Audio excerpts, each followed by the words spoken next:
प्रणाम। नमो नमः। प्रणाम प्रणाम गुरु जी, गुरुजी, नमो नमो नमः। नमः। प्रणाम। प्रणाम नमो सर। हरिहन्ताणं, नमो सिक्ताणं, नमो वायरियाणं, नमो उवज्झायाणं, नमो लोये शब्दसाहुणं, ईसो पञ्चनमुक्कारो शब्दभावप्रणासनो मङ्गलाणं च शब्देसिं प्रथमं हवै मङ्गलम्। मङ्गलं भगवान् वीरो मङ्गलं गौतमप्रभु मङ्गलं स्थूलिभद्राद्या जैनधर्मोऽस्तु मङ्गलम्। अंगूठे अमृतवसे लब्धितणा भंडार श्री गुरु गौतम समरिये वांछित फलदाता। पूज्यपाद देवेंद्र सूरी महाराजा विरचित भाष्य त्रयम ग्रंथ, जिसमें 3 भाष्य, तीसरे भाष्य पच्चखंड भाष्य में मूल 9 द्वार और उत्तर 9 द्वार बताए। और इस 9 द्वार के अंदर प्रथम द्वार में 10 प्रकार के पच्चखंड की बात कही। दूसरे द्वार में 4 प्रकार की विधि की विचारणा बताई। तीसरे द्वार में 4 प्रकार के आहार की विचारणा बताई। चौथे द्वार में 22 प्रकार के आगार। पांचवें द्वार में 10 प्रकार की विगई। छठे द्वार में 30 प्रकार के निव्याता। सातवें द्वार में 2 प्रकार के विकल्प यानी भंग। आठवें द्वार में 6 प्रकार की दो प्रकार से शुद्धि यानी 6 शुद्धि। और 9वें द्वार में इहलोक और परलोक 2 प्रकार के पच्चखंड के फल। दूसरा भाष्य था गुरुवंदन भाष्य। ये गुरुवंदन भाष्य में जो है वो मुख्य 22 द्वार बताए हैं। और इस 22 द्वार के उत्तर भेद जो है वो 492 है।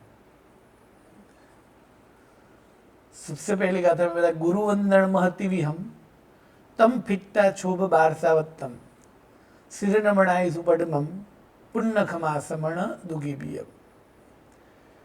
यहाँ कहते हैं कि पहले भाष्य में जैसे देव का वर्णन कहा चैतन्य भाष्य में, तीसरे भाष्य में धर्म यानी वीरती यानी प्रत्याख्यान की बात की। दूसरे भाष्य में गुरु तत्व का महत्व बताते हुआ क्या है, गुरु बिन भव निधि तीरे न जाए।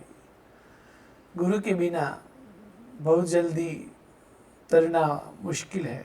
तो गुरु तत्व की विचारणा यह दूसरे भाष्य में बताई है।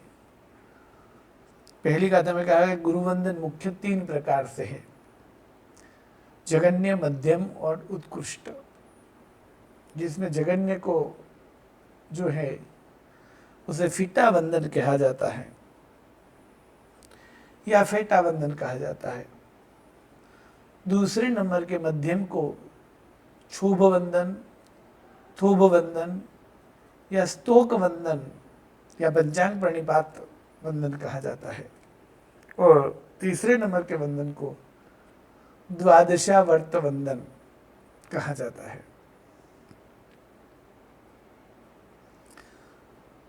प्रथम प्रकार का वंदन जो है और सिर नमना जो है हाथ जोड़ के सिर नमाने से होता है, मत्थ एण वंदामी शब्द के द्वारा। दूसरा वंदन जो है वो 2 खमासनी पूर्वक, यानी सबसे पहले 2 खमासनी, बाद में इच्छकार। यदि पदवीधर गुरु है तो फिर 1 खमासना, फिर अभूट्यो और फिर 1 खमासना। और फिर द्वादशावर्त वंदन में 2 वांगड़ा के द्वारा वंदन किया जाता है। अब यहाँ स्टार्टिंग में 2 खमासनी या 2 वांगड़े क्यों दिए जाते हैं उसका कारण दूसरी गाथा में बताया। जह दुहो रायणम नमेम कज्जम नियम अच्छा विसज्य वंदीय गच्छी में इत्थदुगम। जिस तरह राजा को जो मिलने आता है वो पहले वंदन करता है, फिर कार्य का निवेदन करता है, फिर से वंदन करता है, उसी तरह यहाँ स्टार्टिंग में ही गुरुदेव को 2 बार वंदन किया जाता है। ये वंदन किस लिए?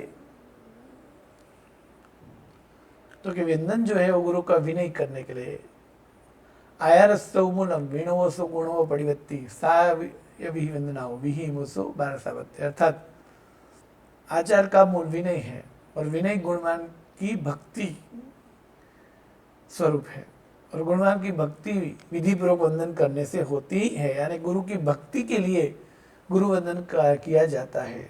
और गुरु वंदन वो क्या है, तो किस तरह गुरु वंदन करने से आचार का मूल स्वरूप एक गुरु वंदन है, सभी आराधनाओं का मूल है, यानी विनय जो है वो प्रथम गुण है। फिर कौन सा वंदन किसको कौन कौन करता है उसकी बात यहाँ बताई।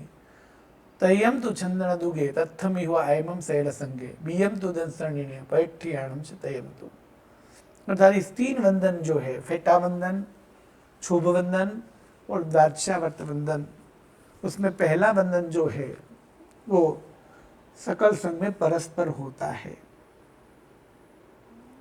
पहला फेटा वंदन जो हाथ जोड़कर मस्तक झुकाकर 1 2 3 या तो आधे झुकने तक जो कहा जाता है वो फीटा वंदन है। फिर पंचांग प्रणिपात वंदन जो थूम वंदन है, और 12 आवर्त वाला वंदन वादना सूत्र में जो आते हैं उसे द्वादशावर्त वंदन कहा जाता है।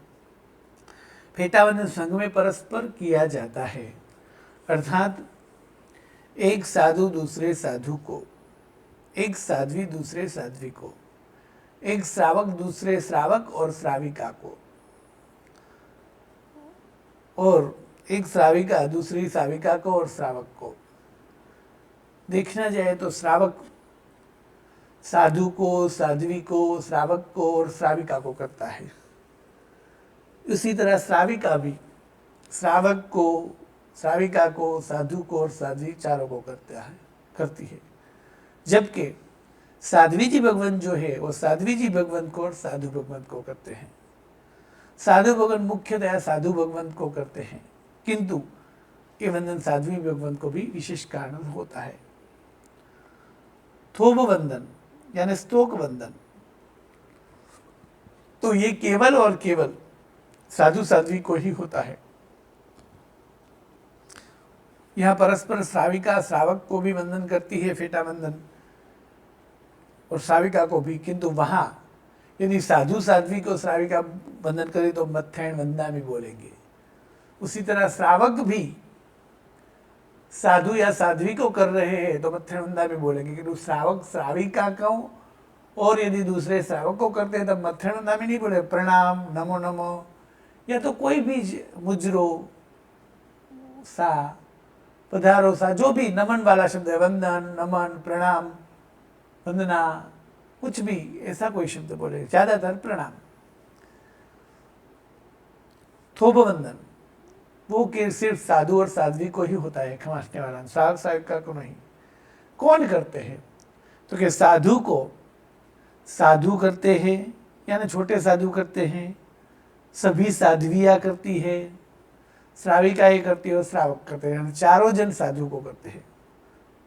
अब साध्वी जी को कौन करते हैं, तो कि साधु जो है वो साध्वी जी को थूप वंदन नहीं करेंगे, तो साध्वी जी को कौन करेगा, साध्वी जी और श्राविकाएं करेंगी। और द्वादशावर्त वंदन किससे होगा, तो कि पदवीधर जो साधु भगवंत है उसे होगा। अब इतनी बात कहकर एक में हम मुख्यतः गुरु वंदन में वंदन संबंधी 22 द्वार यानी 22 प्रकार की विचारणाएं बताएंगे, किंतु बड़े ग्रंथ में यानी आवश्यक निर्युक्ति आदि ग्रंथ में गुरु वंदन पर जो 9 द्वार बताए हैं, उस ग्रंथ की भक्ति के हेतु यहाँ इन 9 द्वार का नाम बताया, और वही 9 द्वार इस ग्रंथ में भी बताए हैं, किंतु उसे विस्तृत से या तो सरल इस भाषा में बताने के लिए 22 भेद बताए। तो ये दोनों गाथा उसकी भक्ति स्वरूप है कि वहां कौन से 9 द्वार बताए। वंदन ची की कम्मम हुआ कम्मम च विनय कम्मम च कायवम कस्तव केण भावी काहेव कई कुत्तो कई वर्णम कई शीलम कई हिम भावस्तिम परिशुद्धम कई दोस्त विप्रमुखम की कम्मम किस की रही वाह।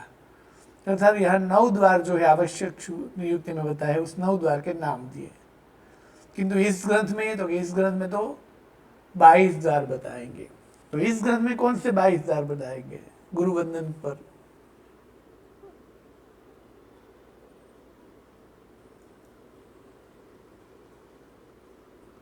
इनकी विचार बताते हुए 3 गाथा में कौन से 22 द्वार इस ग्रंथ में बताने वाले हैं ग्रंथकर्ता, ये बात बताई। पण नाम पण हरणा अजुग्गपण जुग्गपण चौ अदाया चौदाय पण निसेहा चौ अणिसिहट्ठ कारणया आवश्य मुहणतय तणुपेह पणिस दोष 32 छ गुण गुरु ठवण दुग्गह दूछवि सखर गुरु पणिसा पय अड़वन्न छठाणा छ गुरु वैणा आसायण दित्तिसम दुविहि दुविसि दारेहिम चौसया बाण वही ठाणा।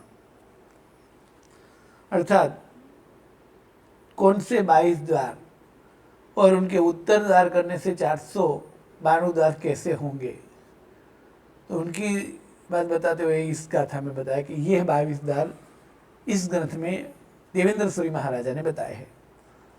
क्या बताएंगे, तो कि वंदन के पर्यायवाची नाम बताएंगे। वंदन अलग अलग कौन से नाम से कोई कोई अपेक्षा से मुख्य करके बताते हैं, तो वंदन के नाम बताएंगे। कितने प्रकार से? 5 प्रकार से। पहले द्वार में है नाम, कितने वंदन के 5 नाम बताएंगे। दूसरे द्वार में उसी 5 वंदन के दृष्टांत यानी एक कथा बताएंगे, दृष्टांत देंगे, कितने? 5। फिर वंदन के अयोग्य यानी किसको वंदन नहीं करना चाहिए, ऐसे साधु की विचार करें, अयोग्य ऐसे 5 साधु बताएंगे। वंदन के योग्य, तो किसको वंदन ये करना चाहिए, कि वंदन के योग्य ऐसे 5 साधु के प्रकार बताएंगे। वंदन अदाता यानी किसके पास से वंदन नहीं लिया जाता। वंदन दाता यानी किसके पास से वंदन लिया जाता है। फिर वंदन निषेध स्थान, कब वंदन नहीं करना चाहिए। वंदन अनिषेध स्थान, कब वंदन करना चाहिए। वंदन के कारण, वंदन में अवश्य करने योग्य क्रियाएं। फिर वंदन में पड़ी लेहना आती है 2 प्रकार की, मुंह पत्ती की पड़ी लेहना और शरीर की पड़ी लेहना।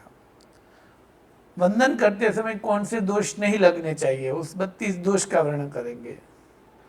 वंदन से कौन से गुण उत्पन्न होते हैं, उस गुण की बात करेंगे। साक्षात गुरु नहीं है तो वो क्या करना चाहिए, तो गुरु की स्थापना कैसे करते हैं वो बताएंगे। गुरु से कितने दूर रहना चाहिए यानी अवग्रह बताएंगे।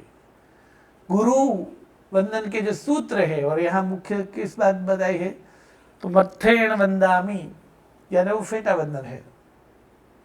फिर सोप वंदन में खमासमण इच्छिकार आदि के जो सूत्र के अक्षर है वो गिनेंगे, किंतु यहाँ मुख्य द्वादशावर्त वंदन सूत्र में वांदना दिए जाते हैं, तो वांदना सूत्र में कितने अक्षर है गुरु और कितने लघु है वो बताएंगे, उसमें कितने पद है वो बताएंगे।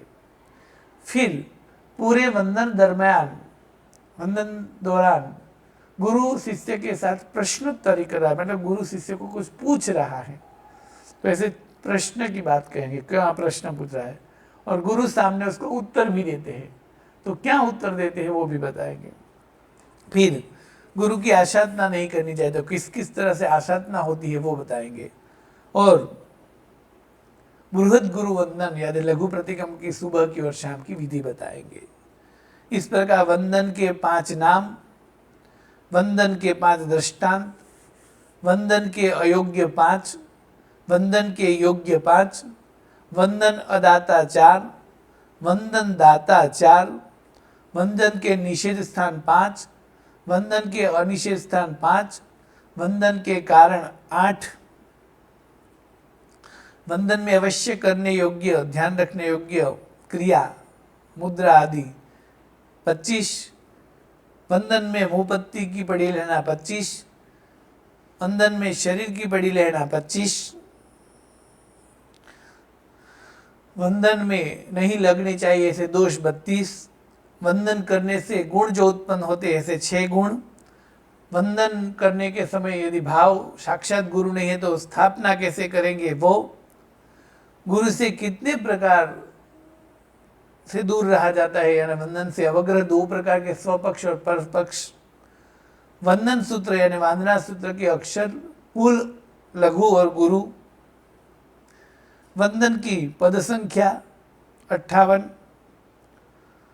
वंदन के स्थान यानी 6 प्रश्न, गुरु के उत्तर यानी 6 उत्तर, गुरु की आसाधना 33 और बृहद गुरुवंदन यानी लघु प्रतिज्ञा दोनों टाइम की विधि यानी 2 प्रकार की विधि। इस तरह 492 बात करेंगे, जिसमें मुख्य पहला द्वार बताया गुरुवंदन के 5 नाम, अलग अलग पर्यायवाची नाम है। गुरुवंदन अलग अलग 5 नामों से जाना जाता है, कोई एक एक प्रक्रिया आगे करके ये नाम दिया गया है। वंदनयम ची कम्मम की कम्मम पुओ कम्मम विणय कम्मम गुरुवंदन परिणामा तद्दे भावे दुहा हरणा, यानी वंदन कर्म, वंदन को वंदन कर्म, चिति कर्म, कृति कर्म, विनय कर्म और पूजा कर्म, ये 5 नाम से कहते हैं। वंदन कर्म, चिति कर्म, कृति कर्म, पूजा कर्म और विनय कर्म। वंदन कर्म में जहाँ मुख्य प्रणाम नमन की है, फेटा आदि में जो नमन क्रिया को आगे करके उल्लेख किया है उसे वंदन कर्म। चिति कर्म यानी गुरु के उपकरण की प्रतिलेखना आदि, उपकरण की साल संभाले आदि, उपकरण को आगे करके जो बात कही है वो कृति कर्म यानी गुरु की शारीरिक संभाल, पूजा कर्म यानी गुरु की स्तवना और विनय कर्म यानी गुरु आए तो खड़े होना आदि, अभ्युत्थान आदि करना। अब ये 5 प्रकार के वंदन, वंदन कर्म, चिति कर्म, कृति कर्म, विनय कर्म और पूजा कर्म, ये 5 प्रकार से जिस गुरु को जो वंदना होती है वो 2 प्रकार से होती है, द्रव्य से और भाव से।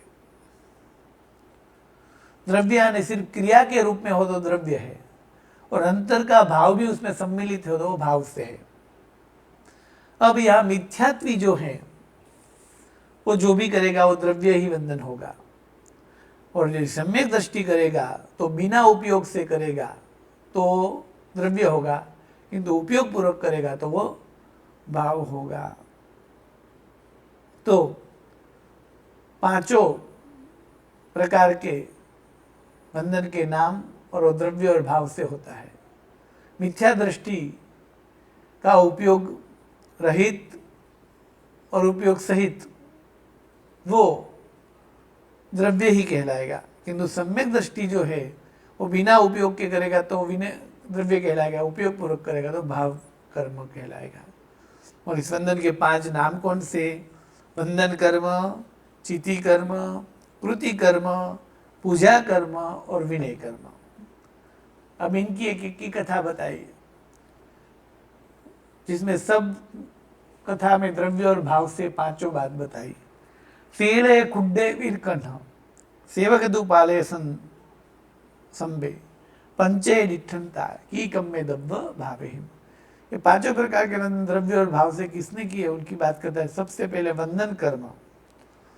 तो वंदन कर्म जो शीतलाचार्य ने किया, द्रव्य से भी उन्होंने किया और भाव से भी उन्होंने, यानी शीतलाचार्य की घटना में शीतलाचार्य पहले द्रव्य से करते और फिर भाव से करते हैं। दोनों प्रकार में शीतलाचार्य की कथा बताई। वो पूरी कथा जो है वो हमने पढ़ी ही है। फिर चिति कर्म। चिति कर्म किसने किया? द्रव्य से और भाव से। तो उसमें शुल्लक आचार्य की कथा बताई कि जब चारित्र छोड़ने की भावना हुई, फिर भी जो चारित्र का पालन हुआ सब द्रव्य से चिति कर्म हुआ, और प्रायश्चित के बाद भाव से चिति कर्म। यानी शुल्लकाचार्य ने पहले द्रव्य से और फिर भाव से। वैसे शुल्लकाचार्य ने पहले भाव से, बीच में द्रव्य से, फिर भाव से, ऐसा कह सकते हैं। कृति कर्म। तो कृति कर्म में 2 दृष्टांत दिए हैं, एक ने भाव से किया, एक ने द्रव्य से किया। कृष्ण जी ने भाव से किया, वीरक ने द्रव्य से किया। पूजा कर्म 2 राज सेवक, एक ने द्रव्य से किया, एक ने भाव से किया। पहले ने भाव से किया, दूसरे ने द्रव्य से किया। पूजा कर्म श्याम और पालक, श्याम ने भाव से किया, पालक ने द्रव्य से किया। इस तरह वंदन के अलग अलग 5 नाम बताए और उन पर एक एक कथा बताई। तीसरे द्वार में बताया कि ये वंदन जो है उस वंदन के अयोग्य कौन है, यानी कैसे साधु के वंदन नहीं करना चाहिए। तो ऐसे 5 प्रकार मुख्य बताए कि इस 5 प्रकार के साधु को वंदन नहीं करना चाहिए, अयोग्य है वंदन के। और उसके उत्तर भेद भी बताए। पासत्थो ओसन्नो कुशील संसत्तो आछंदो दुग दुगति दुगणे के विहा अवंदनिता जिणमयमी। अर्थात वो 5 प्रकार कौन से, तो एक पासत्थ, पासत्थ और वो पासत्थ के 2 प्रकार, देश पासत्थ और सर्व पासत्थ। उसमें सर्व पासत्थ किसे कहते हैं और देश पासत्थ किसे कहते हैं उनकी बात बताई। फिर दूसरे प्रकार अवसन्न, अवसन्न के भी 2 प्रकार, सर्वतः अवसन्न, देश अवसन्न। फिर तीसरा कुशील, 3 प्रकार से, ज्ञान कुशील, दर्शन कुशील और चारित्र कुशील। फिर संसक्त 2 प्रकार से, संक्लिष्ट, असंक्लिष्ट। फिर यथाछंद, ये अनेक प्रकार से, यानी 5 प्रकार के साधुओं को पासत्थ, अवसन्न, कुशील, संसक्त और यथाछंद, जिसमें पासत्थ के 2 प्रकार, सर्व से पासत्थ, देश से पासत्थ। अवसन के भी 2 प्रकार, सर्व से अवसन्न, देश से अवसन्न। कुशील के 3 प्रकार, ज्ञान, दर्शन और चारित्र कुशील, यानी ज्ञान कुशील, दर्शन कुशील, चारित्र कुशील। संसक्त के 2 प्रकार, संक्लिष्ट और असंक्लिष्ट। यथाछंद के अनेक प्रकार। तो इस 5 प्रकार के साधु वंदनीय है। वंदनीय कौन है, तो कि 4 प्रकार के साधु पदवीधर जो है, ये वंदन मुख्य किसकी बात चल रही है, द्वादशावर्त वंदन की यहाँ बात चल रही है। तो फेटा वंदन परस्पर संग में होता है, थूप वंदन, स्तोक वंदन सिर्फ साधु साध्वी को होता है, और ये द्वादशावर्त वंदन तो पदवीधर ऐसे विशिष्ट साधु भगवंत को होता है। तो इसमें 5 प्रकार कौन से, आयर्य उवज्जाय पवत्ति थेरे तहेवरायणीय की कम्म निर्जरठा कायव्व में पंचणहम। कर्म निर्जरा के हेतु से इन 5 प्रकार के महात्मा को वंदन होता है, जिससे जीव कर्म निर्जरा का महान लाभ प्राप्त करता है। आचार्य को, उपाध्याय को, प्रवर्तक को, स्थविर को और रत्नाधि को, इन 5 को वंदन करने से निर्जरा का महान लाभ मिलता है और इन्हें ये वंदन करना चाहिए। आचार्य किसे कहते हैं, गण के नायक को। उपाध्याय किसे कहते हैं, प्रवर्तक किसे कहते हैं, स्थविर किसे कहते हैं, रत्नाधिक किसे कहते हैं, उस 5 की व्याख्या बताई। फिर वंदन किसके पास करवाना चाहिए और वंदन किसके पास नहीं करवाना चाहिए। सबसे पहले नहीं करवाना चाहिए ना, वंदन अदाता, यानी किसके पास से वंदन नहीं करवाना चाहिए। तो माय पिय जिठ्ठ भाया ओमावी तहेव सव्वरायणीये की कम्मन्न कारिजा चौसमणाय कुणंती पुणो। तो सबसे पहले ये बताते कि वंदन किसके पास से लेना चाहिए, तो कि 4 के पास से, साधु, साध्वी, श्रावक, श्राविका, ये 4 के पास से वंदन करवाना चाहिए।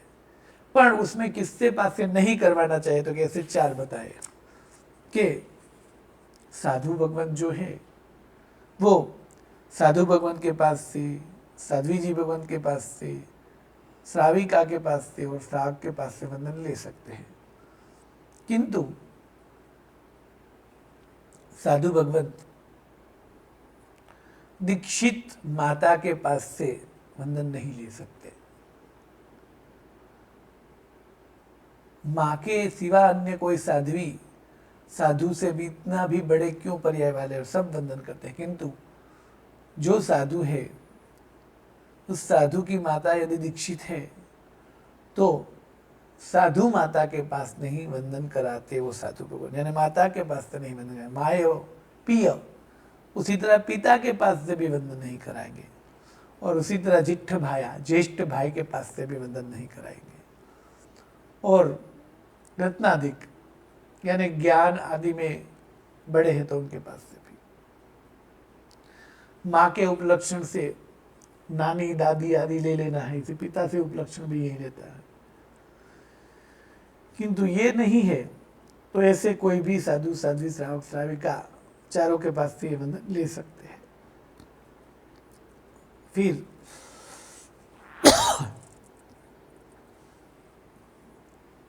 कब वंदन करवाना चाहिए और कब वंदन नहीं करवाना चाहिए, यानी 7वां और 8वां द्वार वंदन निषेध स्थान, यानी कब नहीं वंदन करना चाहिए। तो विक्षिप्त पराहुत्ते अपमत्ते महाकाय वंदिज्जा आहारम निहारम गुणमाणे काउ कामेय।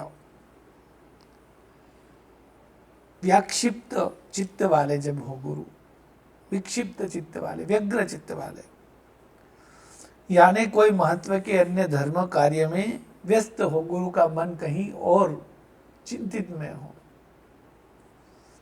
वैसे सदगुरु साधु को कभी चिंता नहीं, किंतु शासन की चिंता, धर्म की चिंता की बात यहाँ है, उस सोच में हो, उसका मन वहां रुका हुआ हो, उसके व्यग्र चित्त बोलेंगे, विक्षिप्त। पराहुत, परांगमुख, यानी और तरफ, दीवार आदि की और तरफ पीठ करके यदि बैठे हो,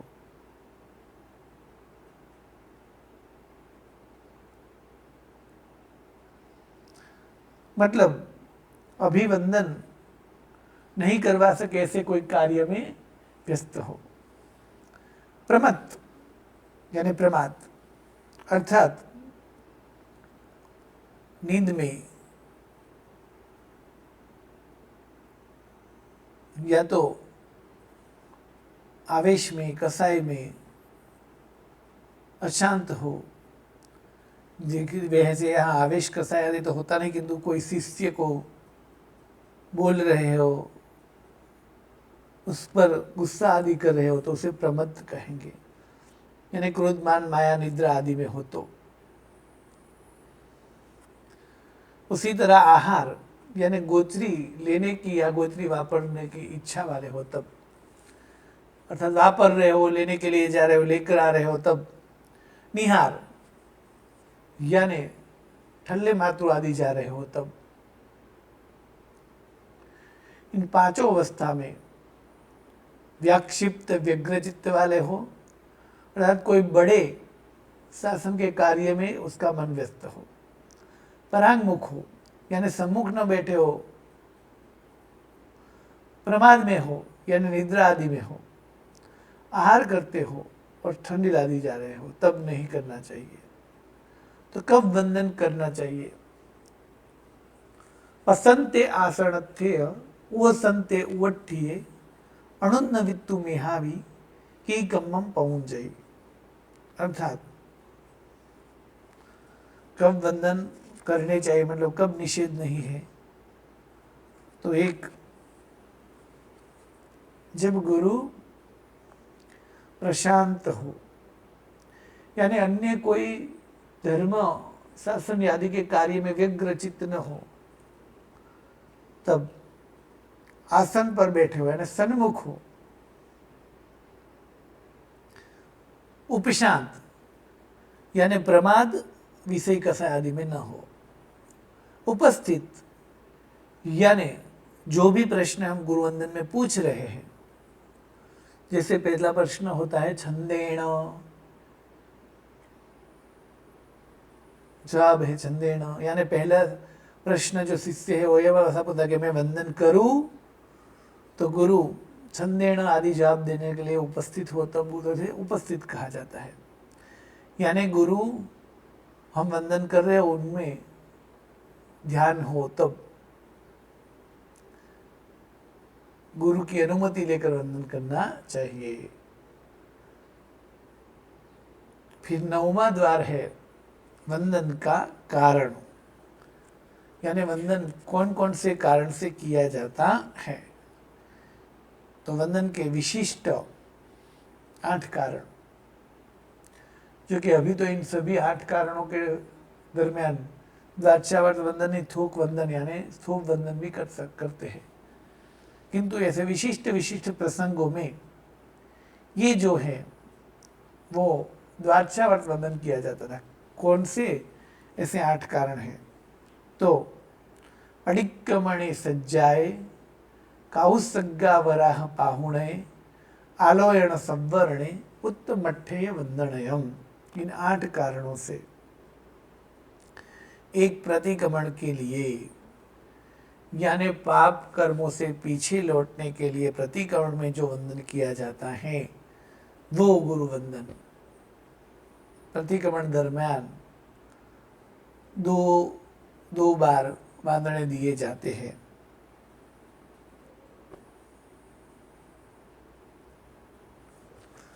तो वो प्रतिक्रमण में किए जाने वाला वंदन, अर्थात प्रतिक्रमण में जो 2 बार ये वंदन किया जाता है वो। और जो वंदन प्रतिक्रमण संबंधी वंदन का मतलब है वंदितु के बाद में जो आता है ना वो, यानी वंदितु के बाद तुरंत 2 बार वंदन किया जाता है, फिर अभूति आता है, फिर 2 बार वंदना किया जाता है। सुबह और शाम दोनों टाइम प्रतिक्रमण में 4-4 बार की वंदना दिए जाते हैं, उसे प्रतिक्रमण का वंदन कहते हैं। स्वाध्याय का वंदन यानी गुरु के पास जो है वो पाठ आदि करने के लिए, स्वाध्याय आदि करने के लिए तब वंदन किया जाता था, उसे कहते हैं स्वाध्याय का वंदन। यानी गुरु के पास वाचना लेते आदि समय वंदन आदि जो करते हैं वो।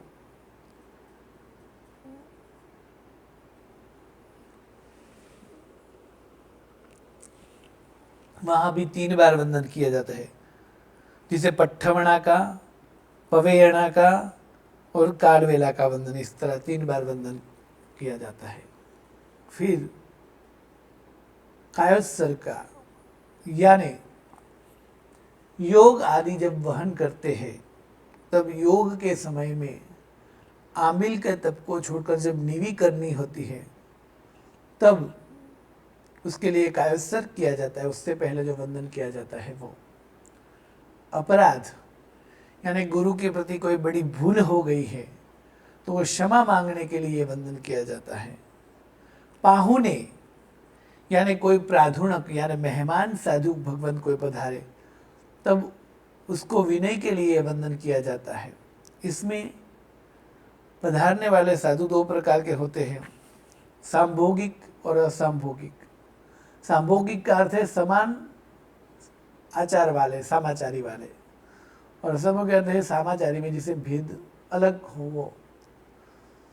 तो समान सामाचारी वाले हैं तो वो मुनि सांभोगिक कहलाते हैं, और जिसकी मान्यता में यानी आहार पानी आदि के नियम में फेरफार है तो वो आगुंतक मुनि यदि समान सामाचारी वाले तो गुरु को पूछकर रत्नाधिक होते उन्हें वंदन करते हैं, और समान समाचारी वाले ने तो जैसी गुरु आज्ञा के वैसी उस तरह वंदन करते हैं। 6ठा नंबर है आलोचना, यानी व्रत पालन में जो विशेष भूल आदि हो गई हो उसकी शुद्धि के लिए जो वंदन किया जाता है वो प्रायश्चित का वंदन जिसे कहते हैं, आलोचना का वंदन। प्रत्याख्यान यानी संवर के लिए वंदन, यानी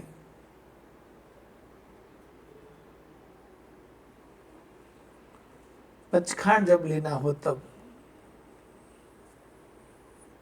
अनशन यानी जीवन में अंतिम समय में विशेष प्रकार से त्याग जब करना हो, अनशन संलेखना आदि, तब उसमें दिन के पूर्वार्ध में हम हर रोज प्रतिक्रम के 4 और स्वाध्याय के 3 ये 7 वंदन तो हमेशा होते ही है, सुबह के और शाम के। बाकी जो वंदन हो वो सब जब जब भी प्रसंग उत्पन्न हो तब होता है। 10वां द्वार है वंदन में अवश्य ध्यान रखने योग्य क्रिया, अवश्य करने योग्य क्रिया, उसे आवश्यक बोला जाता है। 25 आवश्यक है। कौन से? 2 वणय महाजायम, आवत्ता बार चौसीरति गुप्तम, धूपवेसी के निखमणम, पण विसावसय की कम्मे। यानी ये जो है वो 25 प्रकार के आवश्यक अवश्य ध्यान में रखने हैं।